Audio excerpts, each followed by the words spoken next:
What is up, guys? Welcome into another episode of From the Wing. I am Christian Clark, the Pelicans beat writer for NOLA.com in the Times-Picayune. Me and Adam are coming at you on Monday morning because there has been some significant news over the weekend. The Pelicans said on Saturday that Zion Williamson is going to be out indefinitely with a left hamstring strain. Really unfortunate stuff. It seemed physically that he wasn't 100% for a while, actually leading up to him being out of the lineup, and there was stuff with his right leg and there was stuff with his left leg. This is, of course, a left leg injury, a left hamstring injury, the fourth hamstring injury he's dealt with since he became a pro. Pelicans are not gonna have Zion, they're not gonna have DeJounte Murray, CJ McCollum, Herb Jones for a while here. Jordan Hawkins too. We're going to talk about all that, those guys being out of the lineup, some of the ripple effects of Zion's absence here. Kind of wonder if this is going to be a Memphis Grizzlies season for the Pelicans, like the one Memphis went through last year. I don't know, maybe not. Maybe not. That would be nice. Adam, how you doing this morning? Been better. um you just had me like racking my brain for like the silver linings of Vince Williams. But Brandon Boston is our Vince Williams. I think we're going to be saying that the name Brandon Boston a lot over the next few months here. So look, we talked about like looking at the schedule and what the season needed to be and all those things, and I've been very, very concerned with the lead up to this portion of the schedule. Because I thought you could lose the year right now. I thought if you didn't have a certain record in your first 25 games, that it becomes a true uphill battle. And now we're here. We're at the spot where you're going to catch Denver and OKC and Cleveland and the Lakers all back to back to back. And it's going to be rough, and they're probably going to lose all those games. So we're talking about a team that, like, if we're lucky, it feels like might have 7 wins in their first 25. And there's a real question immediately about what to do with the season, because relative to the draft we talked about last year, this draft is stacked. There are dudes all up and down the first round that are real starting players. There are like 5 or 6 guys that could be all-stars that are like that talented, and we haven't seen that in a while. There's tons and tons of dudes. So like there's a tipping point coming where you're going to have to make a call, and it's crazy that we're here like talking about this already. It's on November 11th. It's November 11th. We're weeks away from Thanksgiving. But it's part unfortunate happenstance, you know, like we have a bunch of guys who would play if they could, and they have torn tissue. Like there's nothing you can do about it. Yeah. I mean, this is definitely not a blame the medical staff episode. Yeah. You know, it's just, I mean, I think even Trey Murphy has like publicly shown signs of support for the medical staff. You know, I think the Pelicans, they have good people in there. That Aaron Nelson situation a while back, that was tricky, and this is just not the show. We're gonna talk about that because I think there was a lot of blame to go around. You know, even above Aaron Nelson. Aaron Nelson deserves some of it. The players for sure, but we're not gonna do that today. I just don't think it's about this. This just mostly it just sucks. Those are my notes. That's 10 of 10. No notes. Yeah, so the Pelicans are going to play the Brooklyn Nets tonight, which is Monday. Trey Murphy's going to come back for this game, so that's positive. And then their next 6 games are at Oklahoma City, versus Denver, versus Los Angeles Lakers, at Dallas Mavericks, at Cleveland Cavaliers, versus Golden State Warriors. Pelicans are 3-7 right now. There's just a real chance this is going to look extremely ugly in 2 weeks. I don't know what else to tell you guys.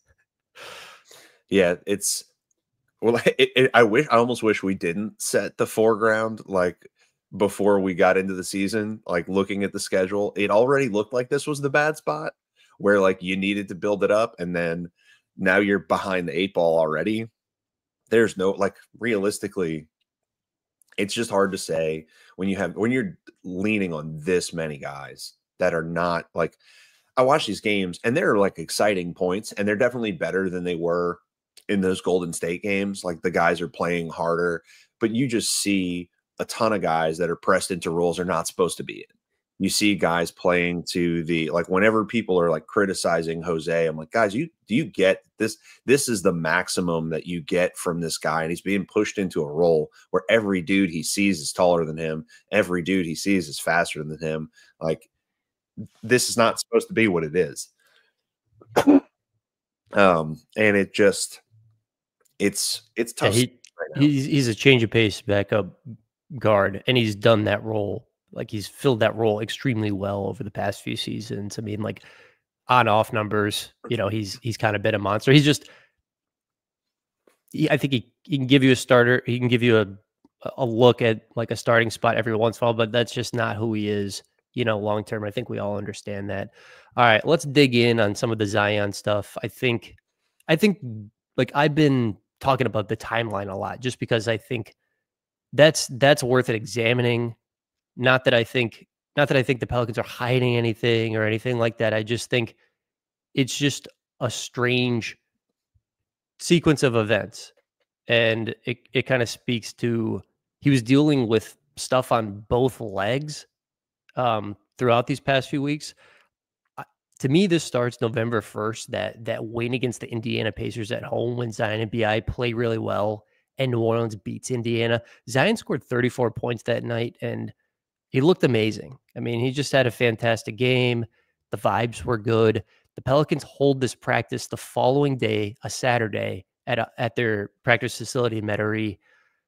Zion is not on that injury report. They got a lot of dudes on the injury report, but Zion's not on there, meaning, he's not reporting any pain. There's no signs that he's not going to be able to play. And then Sunday, which is first night of a back-to-back against the Atlanta Hawks, Zion is out with right hamstring tightness. He shows up to the arena a couple hours before the game, and he's out with right hamstring tightness. Okay. The Pelicans play again the next day. That is a Monday. It's against the Portland Trailblazers. Zion is listed as out with right thigh soreness. He's not at the game. I ask about it afterwards. Willie Green says it was doctor's orders to stay home. The Pelicans are off Tuesday. They play again Wednesday against the Cleveland Cavaliers, and Zion does play in this game. This is the game where he leaves early in the second quarter.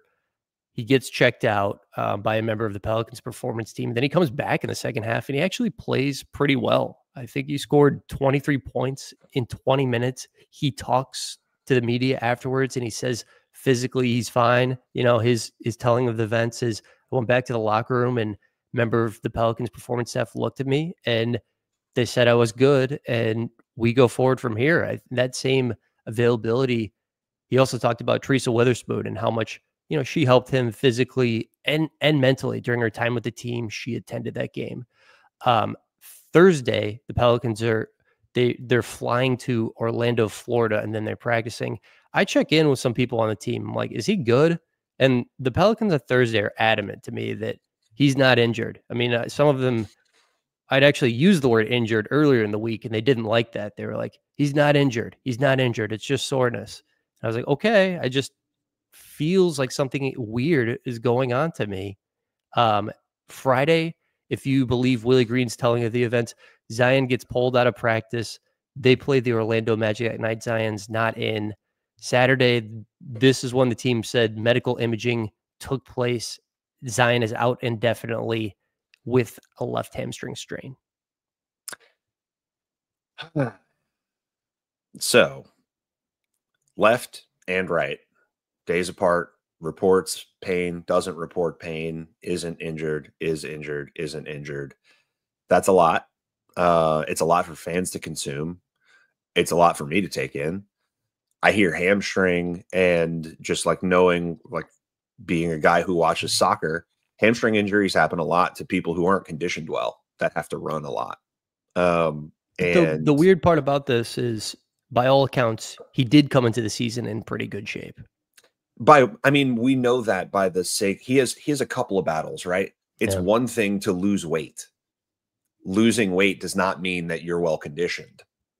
in fact, losing weight can actually hurt your conditioning because like there's less potentially muscle tissue as well that's helping you process oxygen. So it's totally possible. Like if I can't measure his VO2 max, but it's possible his VO2 max was crap when we got here, but he looks good and he's definitely lighter. Yeah. That's It's it's just undeniable that he looked good coming into the season and he was lighter, and I don't yeah. know about the other stuff. Yeah, and I think that the thing that's scary right now is just like we're going to kind of repeat some stuff. Like we've been watching pretty closely since last year, and you felt like some right steps were being taken.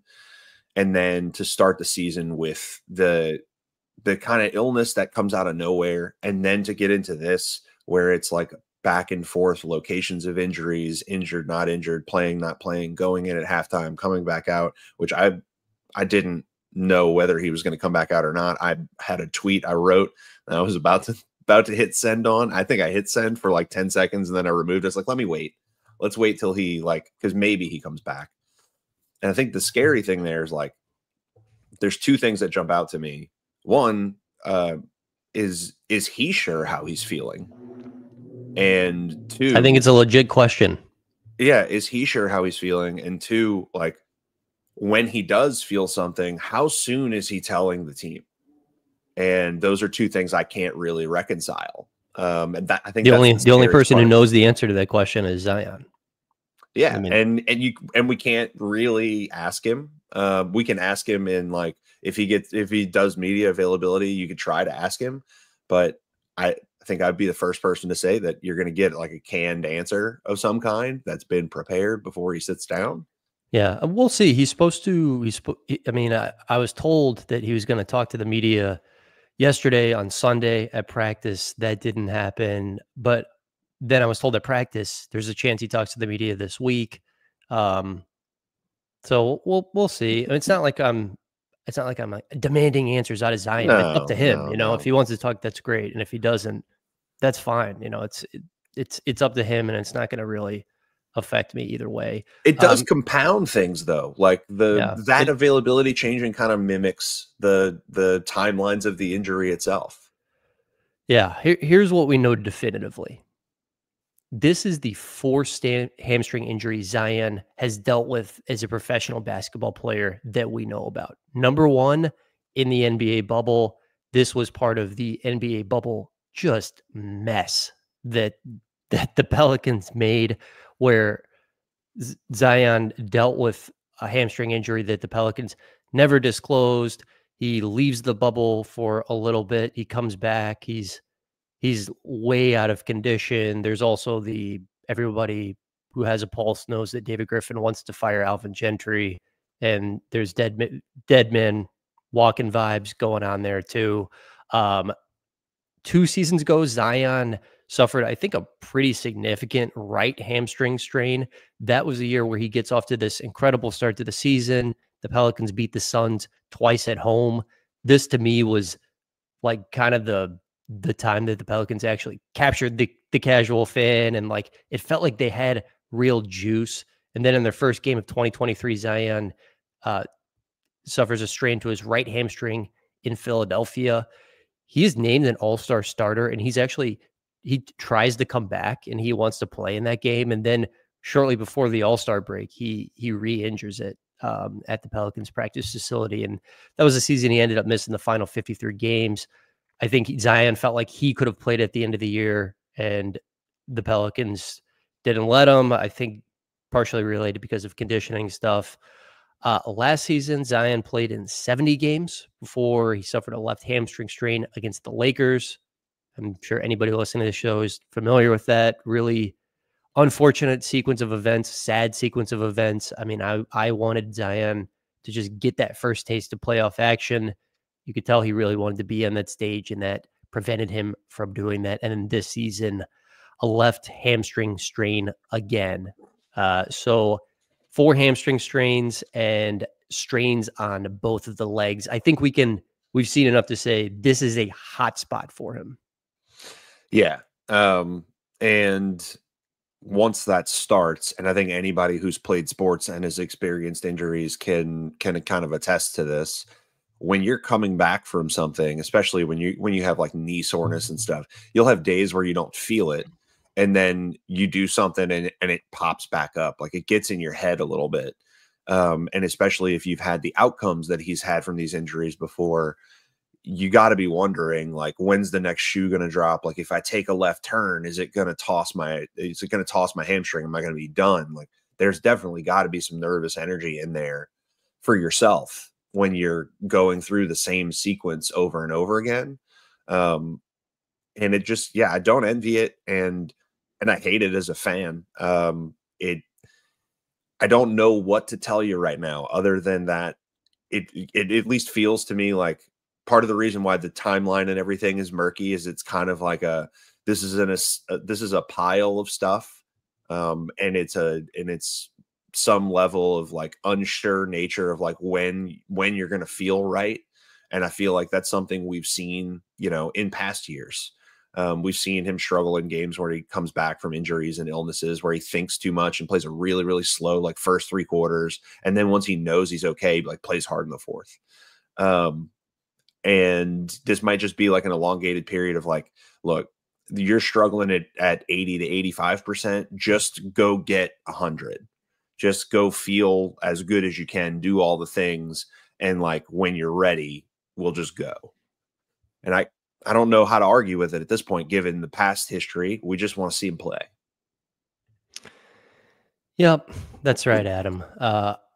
Before we continue on, a word from our presenting sponsor, the wonderful Crescent Cannon, the uplifting, the relaxing Crescent Cannon, which is my favorite drink to sip on while I'm watching Mizzou football. I mean, Eli Mizzou Drinkwitz. football is a buzzsaw. Crescent Cannon has 7 THC beverage flavors, ranging from the 5 milligram all the way up to the 50. How was the 50, by the way?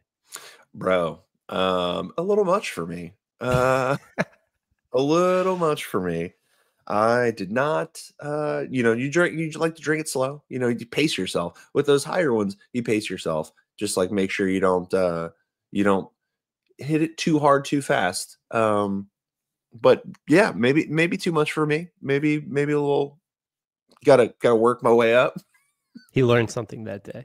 Because it's made with hemp-derived THC, Crescent 9 THC Seltzer is illegal for adults from coast to coast. It's registered with the Louisiana Department of Health for compliance here in Louisiana. You can get it online, crescentcanna.com, in-store at Rouse's, Canseco's, Zapardo's, Total Wine, your favorite bars and music venues, and a whole lot more. You must be 21 or older to purchase or consume THC products. Consult with your doctor before using any cannabis product. If you have a medical condition or are taking medication. All right, Adam, let me ask you this question. Zion has been intensely in the public eye from the time he was 16 years old. I like kind of part of his origin story is that he did this dunk that went viral, and then Drake saw it basically. And, that was part of what blew Zion up is, Drake reacting to this viral highlight of him when he was a teenager, and like it kind of increased his following to it, it multiplied it by like 100x overnight. The Duke experience could not have gone better these past 6 years. There have been some good moments, but overall they've been really, really rough. What is just your concern level about him as a player in person right now? The player side, I mean, every question has to be on the table. You need to be nervous about whether or not you can build this thing. So the tweet that I wrote and then deleted when he came back into the game is probably something we should talk about. I said, we all want the world for Zion, and it's clear he has the talent. But if you ask me to tell you why you should trust him, I wouldn't know where to start. And I don't mean trust from a personal standpoint. I mean like trust that he's going to be available, that he's going to be the guy, that he can be the number one. I don't think there's a great case to be made. And in a season like this, as far in as you are to his career, none of the questions have been answered.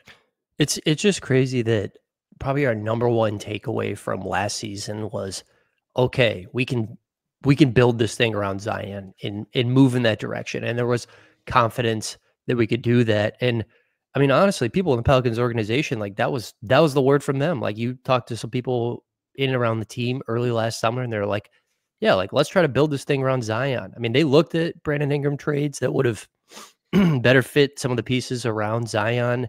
I don't think they could necessarily find anything that they loved, but it felt like they were moving in that direction. And now, you know, 2.5 weeks into the start of this regular season, it's like, should we be doing that? And I don't know. I mean, it's it's tough. I mean, it's just tough to build things around a guy where sometimes he's in and sometimes he's out. And, maybe those reasons are out of his control. Maybe he has more control over it than if he was, a little more serious about like injury prevention, he would be in the lineup. I don't know with 100% certainty, but it's just really difficult to build your team around a guy where you don't know whether he's going to be in or out. And I don't know what they do from here because I love the Pelicans supporting cast of players. Like, oh my God, give Jokic, Luka, Giannis, like Herb Jones, Trey Murphy, DeJounte Murray, like give Jokic a lot of these role player types, and it's like they are cooking with gas. I mean, the Pelicans have a great cast of complementary players. What they're missing is a true number one. They got two real chances to get that player by executing the Anthony Davis trade. Uh, it, Brandon Ingram was good. It just doesn't look like he's that guy. And then they got the number one pick in 2019, and they thought they got that guy. And the evidence would tell you right now, maybe not. On the court, like talent wise, they did. They got the right talent. They got the guy that is as impactful in terms of rim pressure and scoring around the rim and typical rim efficiency. Not this year. He's the same profile as Giannis, just with it's tilted a little bit more towards offense and away from defense.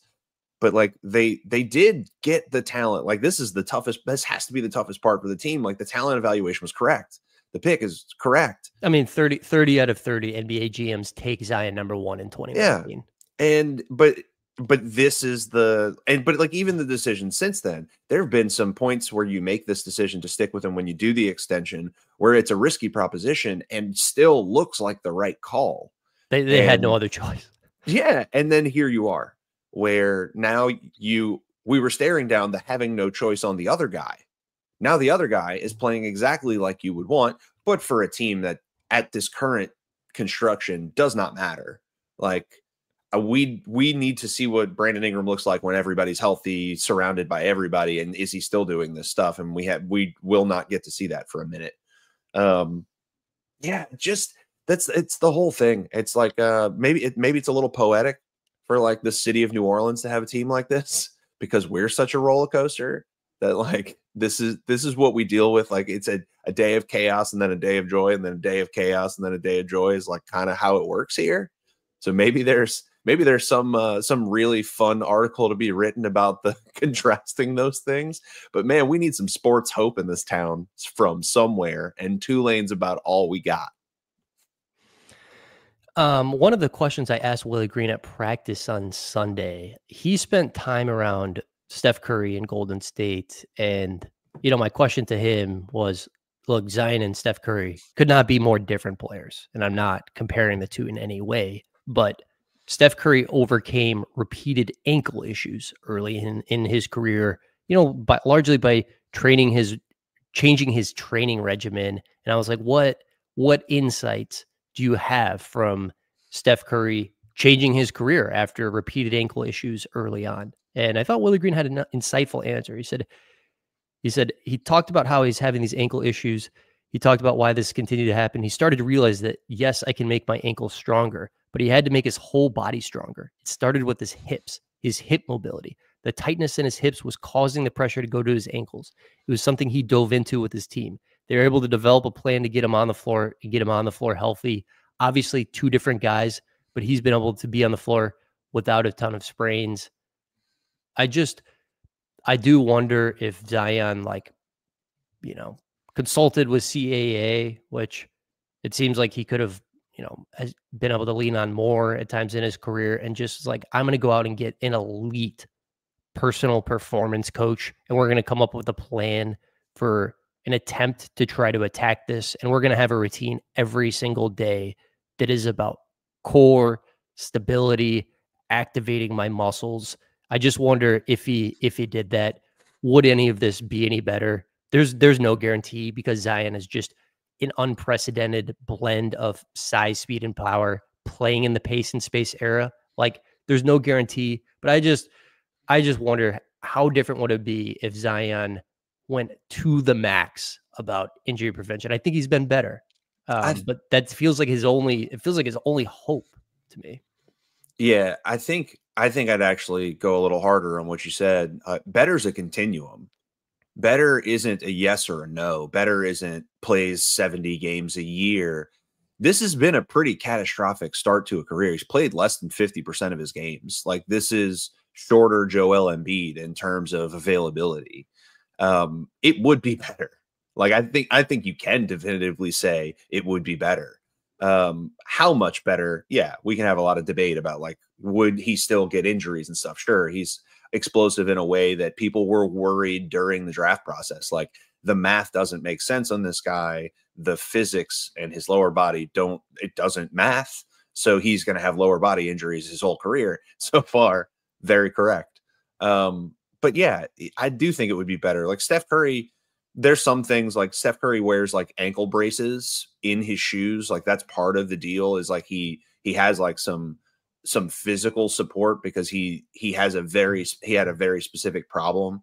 And there's some biomechanical, some science stuff, and the difference between like the soft tissue stuff and the ankle stuff we're talking about with Steph. But I think you hit on the main thing. The approach was, if I'm going to have this career, I've got to do everything I can to protect against the possibility, like whatever I can do to go up the decision tree and find out where I can potentially stop this from going down. That's where I got to go. I think we know that's not the case. And I think we know that there could be more resources put towards this and more dedication put towards it, because we had a whole debate coming into this offseason about whether we would even get the weight down. And so, like, this is all better, but it's not optimum, and optimum would have been better than this. Yeah, look, I mean, you do have to be careful about, like, you can't really make any comparison between Steph and Zion, just because Steph is built like a professional golfer and Zion is built like a defensive lineman. Like, there's such two different body types, and I understand that. All I'm saying is, you got to exhaust every option, and it feels like that has not been what's happened so far. They've not exhausted every option to in an attempt to solve the problem. They've tried to solve it. It doesn't feel like they've gone to the ends of the earth to try to solve the problem. Yeah. And when I look at the situation as a whole, I will say that, you know, um, I think, Zion just having have a little more care, would have helped this if we look at this 6 years in totality. But the one thing that people consistently say to me too, people I trust in the league, inside the Pels organization, smart people outside the Pels organization, is they just did not hold him accountable in the beginning. And to me, that goes to the top with David Griffin. I think in the beginning, David Griffin tried to be his friend and not his boss.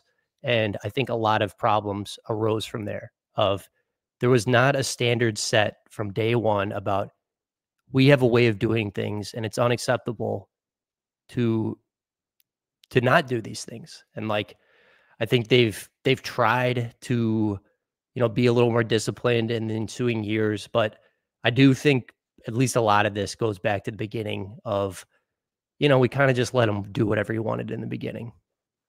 There's also 25 franchises that probably would have charted a similar path in the circumstances. And we never really talk about that, but like we only talk about a handful of teams where the culture is so driven by an identity where they can overcome this hyper famous number one pick that everyone loves, where they can tell that dude, hey, you're wrong, this sucks, do better. There just ain't a lot of teams that can get away with that. And small markets have to worry about it as much as anybody, because like there is this like lens of, would players come to you? Do players see you as an organization worth spending their time with when the city isn't LA or New York or Miami, whatever? And That's a good point, and it's true. It's like, if you are trying to take a hardline stance early on, it's like, who are you guys? The New Orleans Pelicans? Like, it's what have you guys reality. ever done? Like, you guys, I mean, it is true that like you have a lot more credibility if you want to say these are the way things need to be done, if you have a track record of doing things the right way over a period of time, and not a track record of doing things the wrong way over a period of time. Yeah, and there's a lot that like there's a personal side of all of these guys too. There's a like, especially with the stars, we're in an era where most of these guys like have their own people. They have their own trainer outside. Like we all got to know Drew's trainer pretty well because Drew was here for so long, and he was always working with like multiple NBA stars. So we're familiar with that guy. Nobody can tell me like year to year who Zion's guy is, like who the person he works with is, because he doesn't have the same guy, and in some cases didn't have a guy.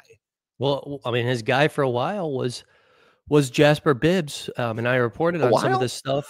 I mean, Jasper was with the Utah Jazz for a while. He did a 2-month stint at LSU that Weird. ended at 2 months, and he got a Weird. buyout. And it's like, we don't have to go down there. But it seems like there's been trouble of just getting really good exemplary people in place around Zion and letting them do their thing. But yeah, And then the people in his orbit also just change in and out. Like there was a yeah. while where he had like this personal chef, and like the personal chef's PR person was like emailing media members. I was one of them, of like, do you want to do an interview? And yeah, he didn't last long with Zion.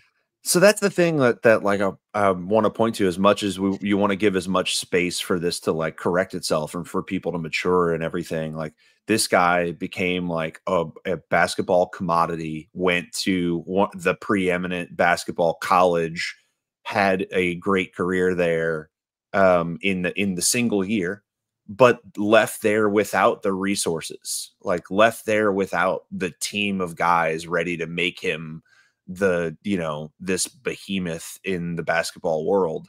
Instead, it was just like mom and dad and friends. We know we got him here, we can get him the rest of the way. And we've bolted on some people here and there, but nobody sticks. And I think like as little as we do know about how all the real day-to-day of how all that works, we do know that it's been constantly unsettled. Like the thing that you can define the preparation and the team by is that it's been different people or lack thereof every season. There is no consummate through line with him with preparation. So there's a lot that could have been better. There's a lot that can be better, and it's getting harder every day to ask for more time for it to be learned. Like and I think that's the crux of like where we're getting to today is like, when should you look at the sum of the parts of the last 6 years and say, this just in the nature of the instability of this is unacceptable. The talent is clear, but the nature of how this works is unacceptable for everything else. And just for that reason, that volatility is what has to be out.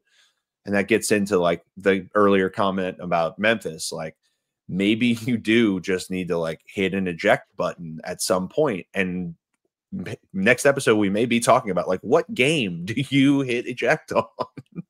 Oh, you're saying punt on this season? Like it's gotta start being a conversation.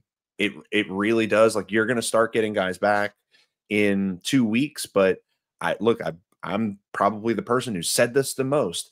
These next 2 weeks are dire. They were already dire when the season started. They're really dire now because, like, we're going to have to hope Trey is coming back like 95 Jordan. Like, that's what you need right now. And you need Brandon Boston to keep scoring 20 points a game, which he has been doing, which is like pretty wild. Like, he's an NBA player. He's a real rotational player. So that's cool, I guess. Here's my But you got to prediction. consider it all. Yeah. Here's my prediction for the rest of the season. We're going to be saying the name Brandon Boston a lot. We're going to be saying it a lot. And he's a very nice player. So excited for him to get some run.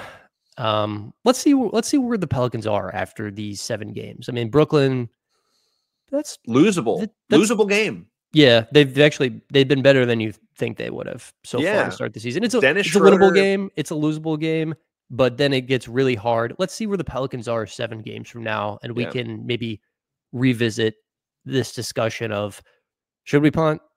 I don't know. And I hate to be having to do this at literally the 10-game mark of an 82-game season. I have 72 more of these to do.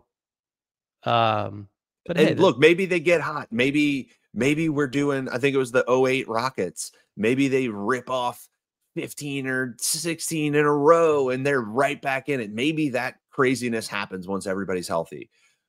But they are going to start behind the 8 ball in a huge way, and not on the side of the league where there's 2 teams that are great and everybody else is the middle.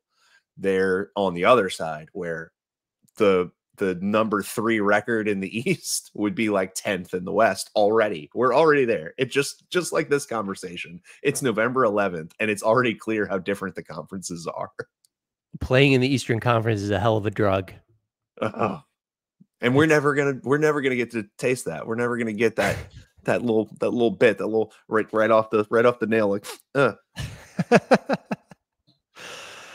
All right, Adam. I appreciate you doing this, buddy. You got to go to work. that hurt. Monday. We will talk to you guys again soon.